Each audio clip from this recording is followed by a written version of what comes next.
Hello, friends. I wanted to make a video to address some of the controversy that's been going on over the past few days. And first of all, to say thank you to everyone that sent love and support. I truly, truly appreciate it. And it's been very nice to hear from you.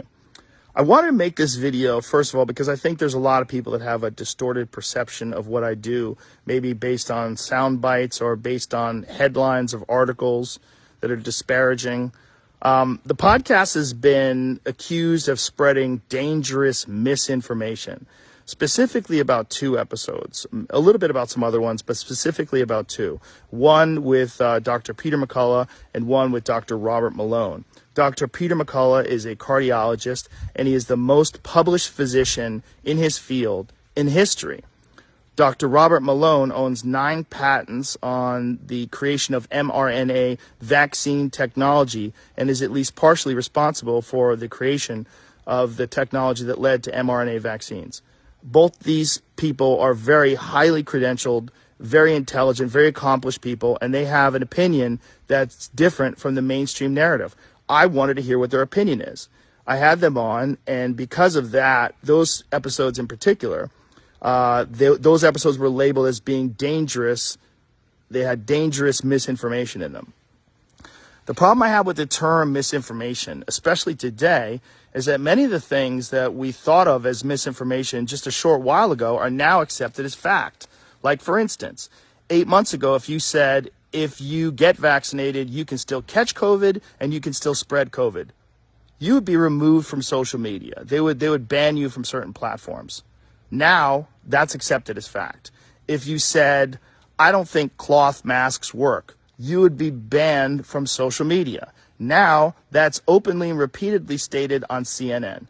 If you said, I think it's possible that COVID-19 came from a lab, you'd be banned from many social media platforms. Now, that's on the cover of Newsweek.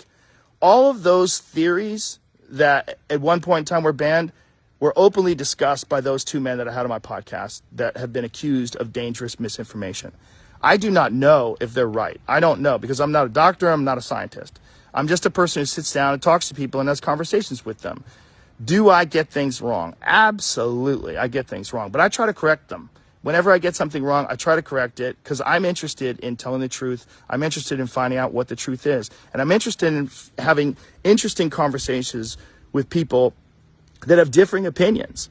I'm not interested in only talking to people that have one perspective. That's one of the reasons why I had Sanjay Gupta on, Dr. Sanjay Gupta, who I respect very much, and I really enjoyed our conversation together. He has a different opinion than those men do. I had Dr. Michael Osterholm on at the very beginning of the pandemic. He is on President Biden's COVID-19 advisory board. I had Dr. Peter Hotez on, who is a vaccine expert. I'm interested in finding out what is correct, and I'm also finding out how people come to these conclusions and what the facts are.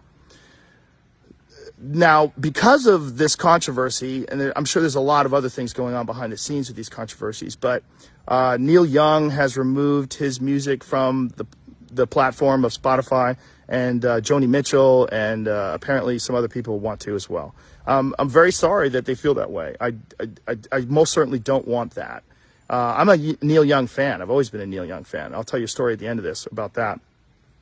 One of the things that Spotify wants to do that I agree with is that at the beginning of these controversial podcasts, like specifically ones about COVID, is to put a disclaimer and say that you should speak with your physician and that these people and the opinions that they express are contrary to the opinions of the consensus of experts, which I think is very important.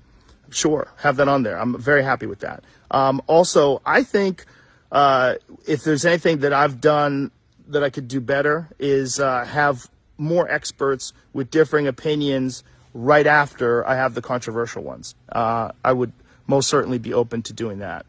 And I would like to talk to some people that have differing opinions on those podcasts in the future. We'll see. I do all the scheduling myself, and I don't always get it right. These podcasts are very strange because they're just conversations. And oftentimes I have no idea what I'm going to talk about until I sit down and talk to people. And That's why some of my ideas are not that prepared or fleshed out, because I'm literally having them in real time. But I do my best, and they're just conversations, and I think that's also the appeal of the show. It's one of the things that makes it interesting. So I want to thank Spotify for being so supportive during this time, and I'm very sorry that this is happening to them and that they're taking so much heat from it. And so now the Neil Young story. When I first of all, I'm not mad at Neil Young. I'm a huge Neil Young fan. I've always been a Neil Young fan. When I was 19, I was a security guard at a place called Great Woods in Mansfield, Massachusetts. It's an outdoor concert amphitheater, and Neil Young was playing there, and this was the last day I worked there. I quit during the Neil Young concert.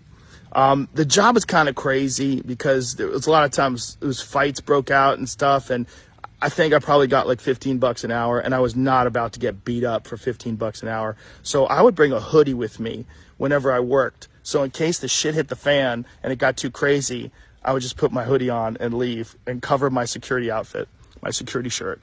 So one day during a Neil Young concert, there's the amphitheater, the way it's set up is there's a covered area outside that has seats, and then there's a lawn area behind it.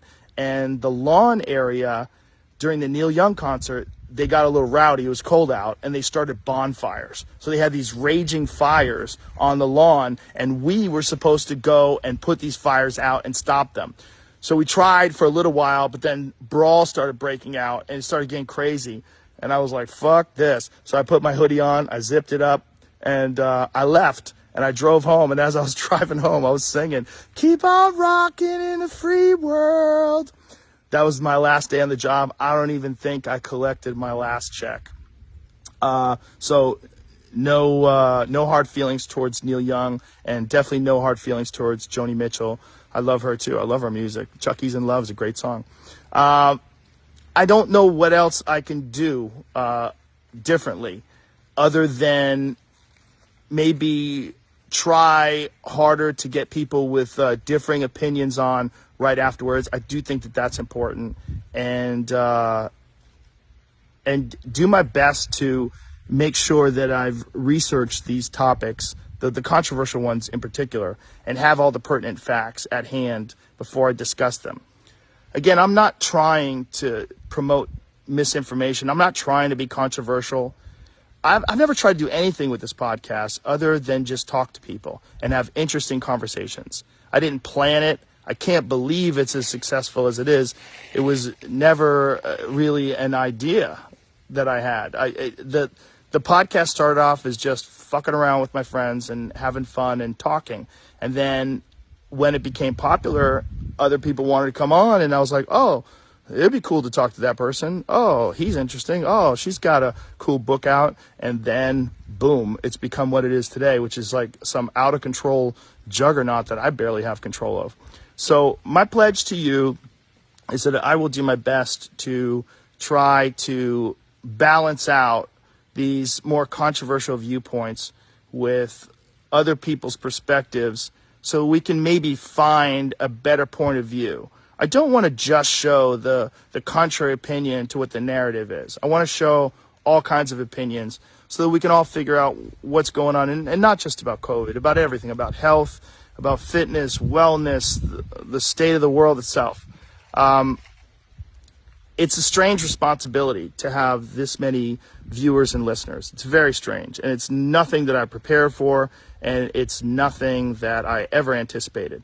I am going to do my best in the future to balance things out. I'm going to do my best. But my point of doing this is always just to create interesting conversations and ones that I hope people enjoy. So if I pissed you off, I'm sorry. And if you enjoy the podcast, thank you. Thank you very much. Thank you to Spotify. Thank you all the supporters. And even thank you to the haters, because it's good to have some haters. It makes you reassess what you're doing and put things into perspective. And I think that's good too.